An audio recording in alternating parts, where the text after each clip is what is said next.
Hey, what's up everyone, my name's Foximity and I'm very excited that you're here today for today's video. Today I'm going to talk about my top 10 video games of the E3 of 2017. I only have one little requirement, and that's there has to be gameplay from these 10 games I'm going to list right now. It's not something I regularly do, but anyway, let's start with top 10. No more waiting, please. The first game I really dig, and it's on number 10 because I'm very excited for a linear shooter and just enjoy the story. Number 10 is Wolfenstein, the New Colossus. I've heard some good things about it, and it's a very, easy to play, fun game to play casually in between things, and you don't have a lot of these on rails linear shooters anymore, so most of them are open world or MMO,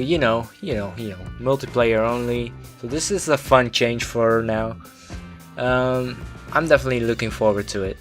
Let's go to number 9.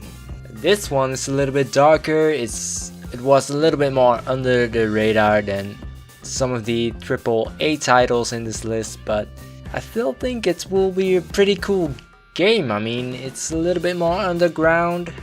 I think it was from the makers of the Life is Strange, but then again, it's like a Victorian London-ish setting with, well, obviously vampires. I guess there's combat in it and some action.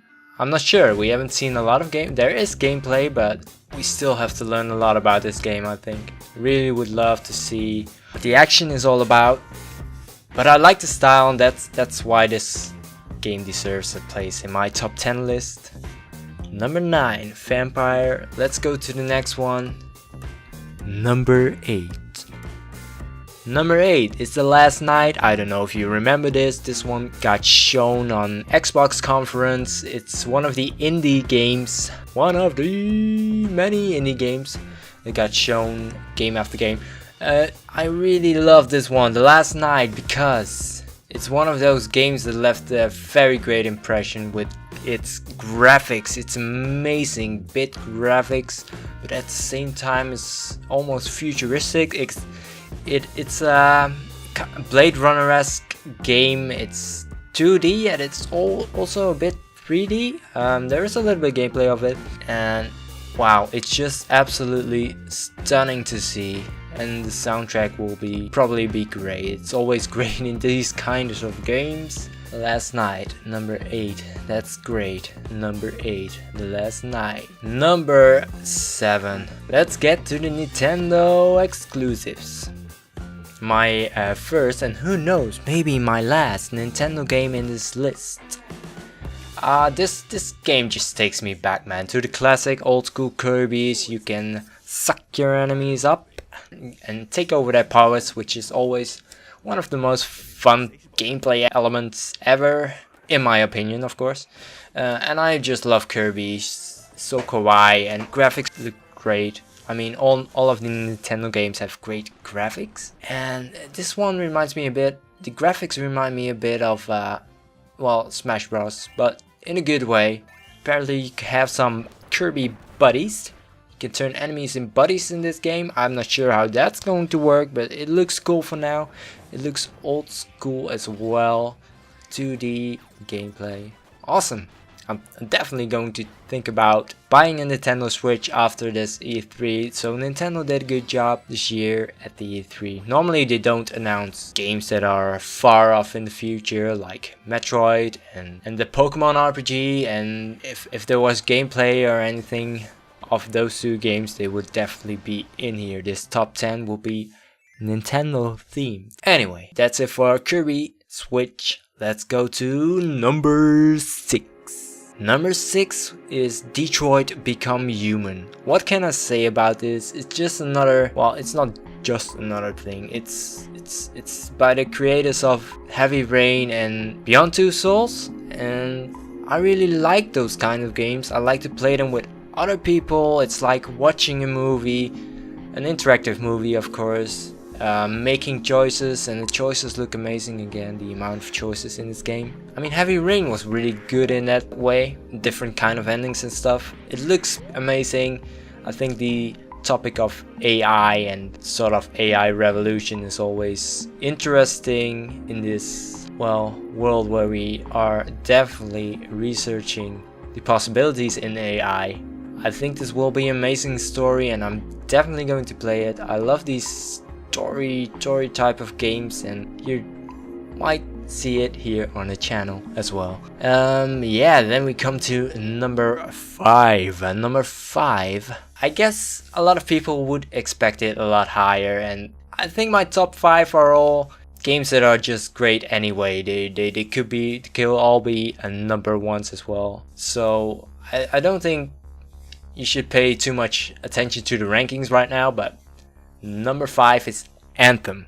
I think a lot of people have Anthem in their top 3s, or maybe even 1, probably even 1. A lot of people will have it on 1. This game just looks freaking awesome, and it made a great impact on the Xbox conference with beautiful gameplay, probably shot on PC. I'm not sure. It looks beautiful anyway, and whether it's as beautiful as in the presentation or not, I think the game will be awesome. I like BioWare games. They can be really amazing, and this is by the A-team of BioWare, so it's in good hands. I trust that this will be a good game, and gameplay will be very much worthy of this 5th place. Number 4. Number 4 is a little bit different. I think it was an indie game. It probably was an indie game, but out of all games shown on E3, it's the one that's closest to me to a From Software game. The combat especially remind me very much of Dark Souls. Just look at this giant boss. It really reminded me of Dark Souls a lot. You know, even though it looks indie, the gameplay feels solid. It doesn't feel clunky like The Surge, which is also a good game, but just looks solid, and that's why I chose it to be this high in my top 10 list. And it's a title that maybe not a lot of people have spoken about after E3, but it's definitely on my list, on my watch list. Definitely going to check that out. Now on to my number 3, and I've got a lot of love for my number 3 because lately, well, with Dragon Ball Super airing these last couple of months, already a year, I don't know how long it's been on air, but thanks to Dragon Ball Super, I'm currently playing Dokkan Battle on mobile. I'm very hyped for anything that's related to Dragon Ball, and especially Dragon Ball FighterZ, because god damn it, it looks so freaking good. It looks so freaking good. It looks just like the Dragon Ball Z anime, and it's just the fighting game I've been waiting for all my life. I mean, I like Budokai 2 and 3 especially, but this is something else. This is no whole nother level. It's a serious fighting game, and well, besides Dragon Ball fans, I think it's also going to attract fighting game fans, so it will definitely do good. A lot of hype for this one. Just those beautiful animations, man. Look at it. Beautiful. Now for number 2, something that's always solid, Super Mario Odyssey. Nintendo definitely knows how to tackle their games, and no exception for this new Nintendo Switch Super Mario. This game brings a ton of different gameplay elements in one game, in one level even. Just makes the most out of it. It looks great. It looks how you expect it to look. I just want to play it. It looks so great. I love Super Mario Galaxy 1 and 2, they were great 3D Mario games. Of course, it was Super Mario 3D World, I was supposed. I didn't have a Nintendo Wii U, so I don't really know how that played, but I think this is definitely something I must play after Super Mario Galaxy. Now, Super Mario Odyssey. And number 1 is Minecraft 4. Just kidding. Amazing, godly Minecraft 4K, everybody. No way. Number 1 is, the real number 1 is God of War. Now, God of War has a special place in my heart. I always saw the first God of War as my favorite game ever before I played From Software games. The myths, the ancient times, and learning about all these gods and legends, it's just amazing. And especially the first God of War was absolutely insane. Insane boss fights, epic boss fights, People are complaining about quick time events sometimes, but I like them in that game and it just made the action so great. And it's a fun hack and slash. Good times, and I think this God of War might even be better. It looks amazing, the setting is absolutely insane, just the northern gods, the mythology is beautiful. Just look at that giant freaking hammer, that's probably Thor, isn't it? And Mjolnir. That looks absolutely insane. I don't know what they're going to do with that, but I hope it's a freaking boss fight. That will be sick. And if it's not, then I won't be disappointed, because there will be other gods to take down, right? I think the combat is gonna be a little bit different, which I don't mind at all. It's refreshing. It looks refreshing. It looks like a new God of War.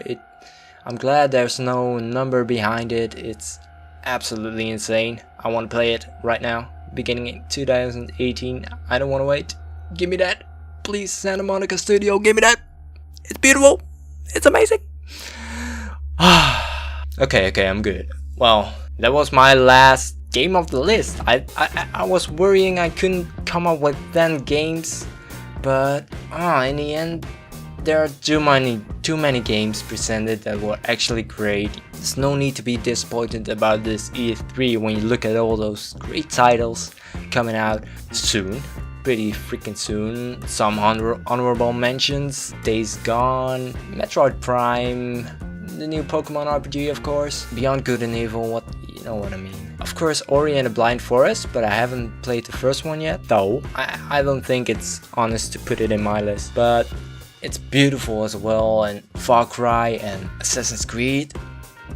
So many good games, but they just didn't make it to my top 10 list. I can't wait to play these games, and I hope you are just excited as I am about these freaking awesome games. To be honest, I kinda wanna put Dragon Ball on number 1, but no way, not gonna happen anymore. Let me know in the comments what you think were the best games on E3. I would love to know your opinion on my list. What would you put in your top 10 list? Or top 5 or top 3, anything.